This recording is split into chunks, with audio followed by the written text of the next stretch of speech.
दोस्तों, रेनबो जी के YouTube channel में आपका स्वागत है। और आज हम प्राचीन भारत के गुप्त काल के टॉपिक को कवर करेंगे। हम गुप्त काल के टॉपिक को 2 पार्टों में कवर करेंगे, क्योंकि गुप्त काल टॉपिक एक बड़ा टॉपिक है और पूरे टॉपिक के सभी प्रश्न अति महत्वपूर्ण हैं। तो हमने गुप्त काल के टॉपिक को 2 पार्टों में कवर करने का निर्णय लिया है, जिससे किसी भी परीक्षा में गुप्त काल टॉपिक का कोई भी प्रश्न ना छूटे। वीडियो के सभी प्रश्न अति महत्वपूर्ण होने वाले हैं, तो वीडियो को पूरा देखें।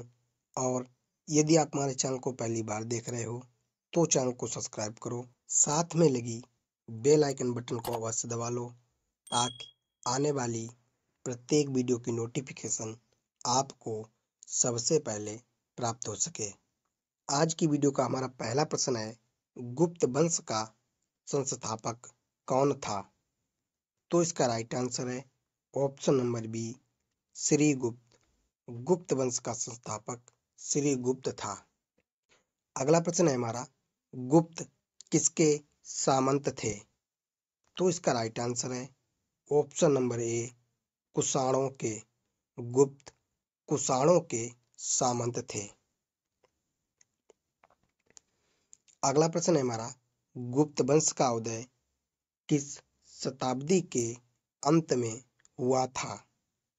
तो इसका राइट आंसर है ऑप्शन नंबर सी, तीसरी शताब्दी के अंत में। गुप्त वंश का उदय तीसरी शताब्दी के अंत में हुआ था। अगला प्रश्न है हमारा, गुप्त साम्राज्य का उदय कहाँ हुआ था?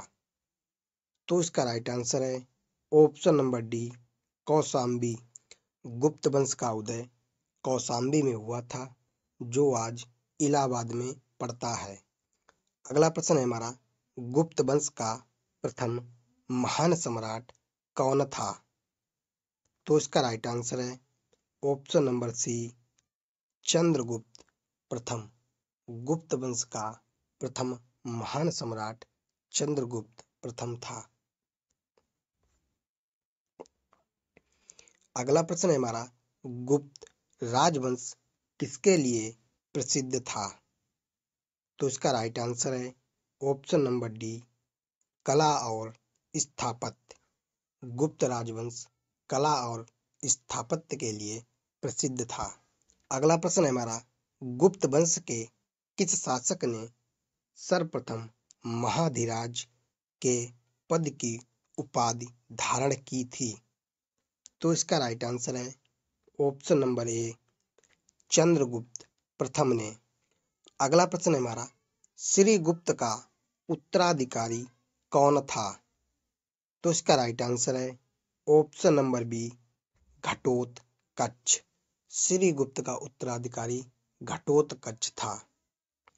अगला प्रश्न है हमारा, गुप्त शासन काल के समय ऐसा कौन व्यक्ति था जो एक महान खगोल विज्ञानी और गणितज्ञ था? तो इसका राइट आंसर है ऑप्शन नंबर सी, आर्यभट्ट।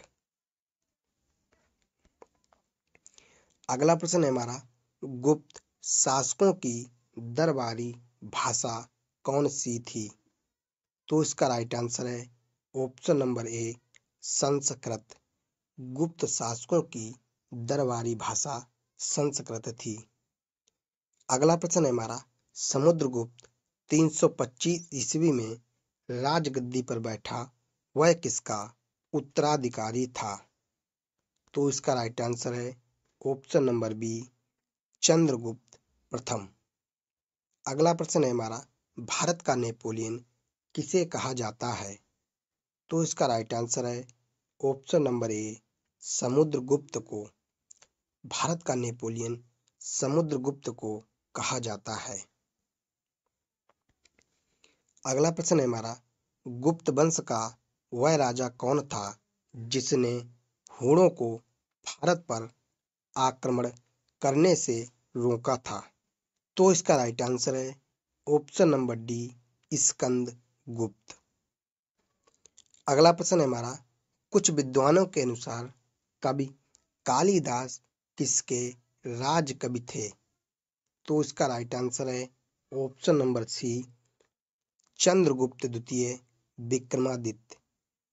अगला प्रश्न है हमारा, भारतीय संस्कृत का स्वर्ण युग था। तो इसका राइट आंसर है ऑप्शन नंबर ए, गुप्त काल। भारतीय संस्कृति का स्वर्ण युग गुप्त काल था। अगला प्रश्न है हमारा, अजंता काल की कलाकृतियां किससे संबंधित हैं? तो इसका राइट आंसर है ऑप्शन नंबर सी, गुप्त काल से।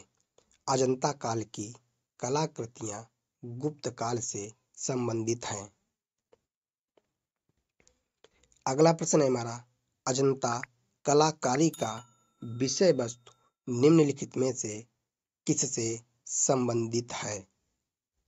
तो इसका राइट आंसर है ऑप्शन नंबर बी, बौद्ध धर्म से। अगला प्रश्न है हमारा, समुद्रगुप्त संगीत प्रेमी था, इसका पता चलता है। तो इसका राइट आंसर है ऑप्शन नंबर सी, समुद्रगुप्त का सिक्कों पर अंकित वीणा वादन चित्र से।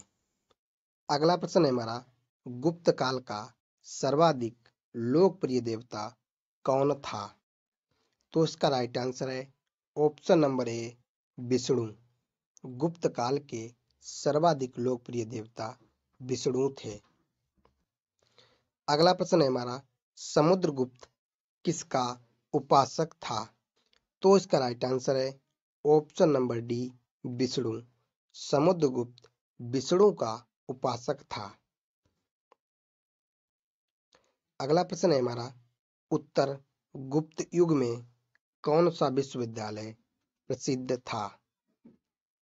तो इसका राइट आंसर है ऑप्शन नंबर ए, नालंदा विश्वविद्यालय। उत्तर गुप्त काल में नालंदा विश्वविद्यालय प्रसिद्ध था। अगला प्रश्न है हमारा, परम भागवत और कविराज की उपाधि धारण करने वाला प्रथम गुप्त शासक कौन था?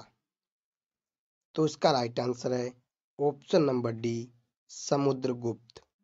परम भागवत और कविराज की उपाधि धारण करने वाला प्रथम गुप्त शासक समुद्रगुप्त था। अगला प्रश्न है हमारा, एरड़ अभिलेख का संबंध किस शासक से है? तो इसका राइट आंसर है ऑप्शन नंबर सी, भानुगुप्त। एरड़ अभिलेख का संबंध भानुगुप्त शासक से है। अगला प्रश्न है हमारा, फयान किसके शासन काल में भारत आया था? तो इसका राइट आंसर है ऑप्शन नंबर बी, चंद्रगुप्त द्वितीय। फयान चंद्रगुप्त द्वितीय के शासन काल में भारत आया था। अगला प्रश्न है हमारा, फयान कहाँ का निवासी था? तो इसका राइट आंसर है ऑप्शन नंबर सी, चीन। फयान चीन का निवासी था। अगला प्रश्न है हमारा, श्वेतबंधु का रचनाकार प्रवरसेन द्वितीय किस वंश का शासक था? तो इसका राइट आंसर है ऑप्शन नंबर बी, वाकाटक। श्वेतबंध का रचनाकार प्रवरसेन द्वितीय वाकाटक वंश का शासक था। अगला प्रश्न है हमारा, स्कंदगुप्त को किस स्तंभलेख में सक्रोपम कहा गया है?